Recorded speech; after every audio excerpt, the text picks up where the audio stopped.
खुदा बाप और बेटे और उल कुदस के नाम से आमीन। मसीह में आप सबकी सलामती हो। बहार कॉलोनी कोट लखपत लाहौर से मैं एंड्रू इसाक आपके हुजूर रोज़मर्रा की तलावतें लेकर हाजिर होता हूँ। तो मेरे अजीज़ों, आइए हम भरपूर ईमान के साथ आज की तलावतें सुनते हैं। क्या मेरी खुशी शरीर की मौत में है? क्या इसमें नहीं कि वो अपनी बदरविश से बाज आए और जिंदा रहे? हमारे लिए आज की पहली तलावत हिजकियाल नबी का सहीफा, उसका 18वां बाब 21वीं आयत से लेकर 28वीं आयत तक। अगर शरीर अपने तमाम किए हुए गुनाहों से बाज आकर रुजू कर ले और मेरे तमाम कवानीन को हिफ्ज करके अदलो सदाकत का काम करने लगे, तो वो बिल ज़रूर जिंदा रहेगा और मरेगा नहीं। उसकी तमाम की हुई खताएं उसके खिलाफ महसूब ना होंगी, बल्कि जो रास्ती वो करे उसी के सबब से वो जिंदा रहेगा। क्या मेरी खुशी शरीर की मौत में है? मालिक खुदावंद का फरमान है, और इसमें नहीं कि वो अपनी रविश से बाज आकर रुजू कर ले और जिंदा रहे। पर अगर सादिक अपनी सदाकत से बरगश्ता हो जाए और गुनाह करे और उन तमाम मकरूह कामों के मुताबिक अमल करे जो शरीर करता है, तो क्या वो जिंदा रहेगा? सदाकत के जितने काम उसने किए होंगे वो महसूब ना होंगे। वो अपनी बेवफाई और किए हुए गुनाहों के सबब से मरेगा।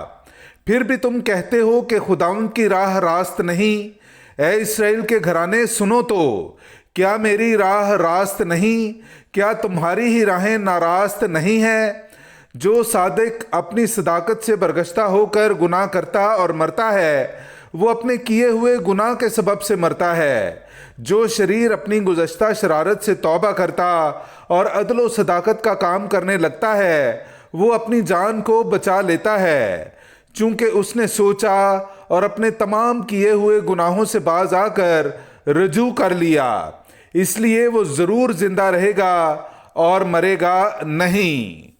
पाकलाम का पढ़ा और सुना जाना हम सब के लिए बाइस बरकत हो। खुदा का शुक्र हो।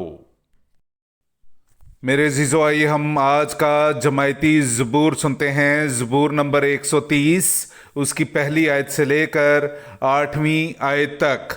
और आज का हमारा जमायती जवाब है, ए खुदावंद, अगर तू बदियों का याद रखने वाला हो, तो ए खुदावंद कौन ठहरेगा? ए खुदावंद, अगर तू बदियों का याद रखने वाला हो, तो ए खुदावंद कौन ठहरेगा? ए खुदावंद, मैं गहराइयों में से तुझे पुकारता हूँ। ए खुदावंद, मेरी आवाज़ सुन। मेरी मिन्नत की आवाज़ पर तेरे कान मतवज्जो हों। ए खुदावंद, अगर तू बदियों का याद रखने वाला हो, तो ए खुदावंद कौन ठहरेगा?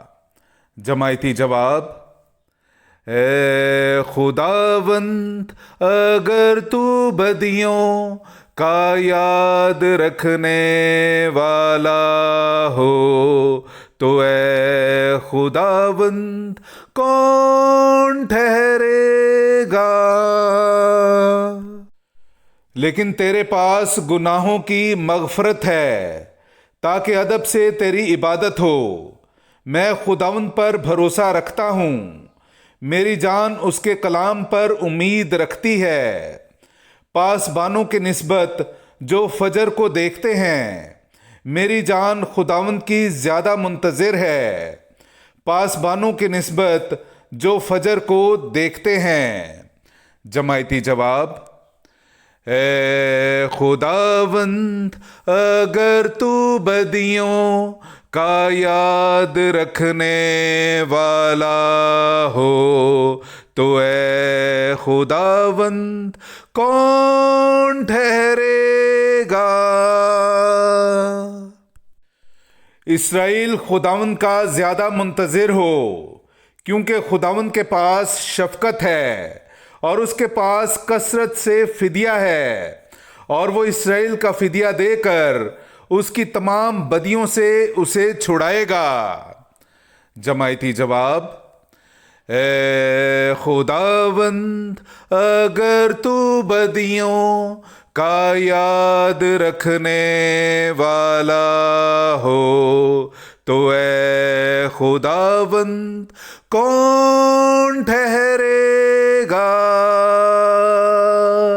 ए खुदावंद अगर तू बदियों का याद रखने वाला हो, तो ए खुदावंद कौन ठहरेगा। नाराए हम्द, तुम नेकी की तलाश करो ना कि बदी की, ताकि तुम जिंदा रहो, और के खुदावंद रब्बुल अफवाज सचमुच तुम्हारे साथ रहे। मेरे जीजोई, हम आज का इंजीली इक्तबास सुनते हैं।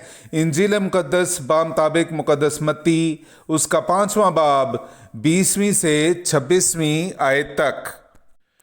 क्योंकि मैं तुमसे कहता हूं कि अगर तुम्हारी रास्ती फकीहों और फरीसियों की रास्ती से ज्यादा ना हो, तो तुम आसमान की बादशाही में हरगिज दाखिल ना होगे। तुम सुन चुके हो कि अगलों से कहा गया था कि तू खून मत कर, और जो कोई खून करे अदालत में सजा के लायक होगा। लेकिन मैं तुमसे ये कहता हूं कि जो कोई अपने भाई पर गुस्से हो अदालत में सजा के लायक होगा, और जो कोई अपने भाई को राका कहे वो अदालत आलिया में सजा के लायक होगा, और जो उसे अहमक कहे वो जहन्नुम की आग का सजावार होगा। बस अगर तू कुर्बानगाह के पास अपनी नजर ले जाए और वहां तुझे याद आए कि मेरे भाई को मुझसे कुछ शिकायत है, तो अपनी नजर कुर्बानगाह के सामने छोड़कर चला जा। पहले अपने भाई से मेल कर, तब आके अपनी नजर गुजरान। जब तक तू अपने मुद्दई के साथ राह में है, जल्द उससे मेल कर, ता ना हो कि मुद्दई तुझे मुनसिफ के हवाले करे और मुनसिफ तुझे प्यादे के सुपुर्द करे और तू कैद खाना में डाला जाए। मैं तुझसे सच कहता हूं कि जब तक तू कौड़ी कौड़ी अदा ना करेगा, वहां से हरगिज ना छूटेगा। पाकलाम का पढ़ा और सुना जाना हम सब के लिए बाइस बरकत हो। खुदा का शुक्र हो।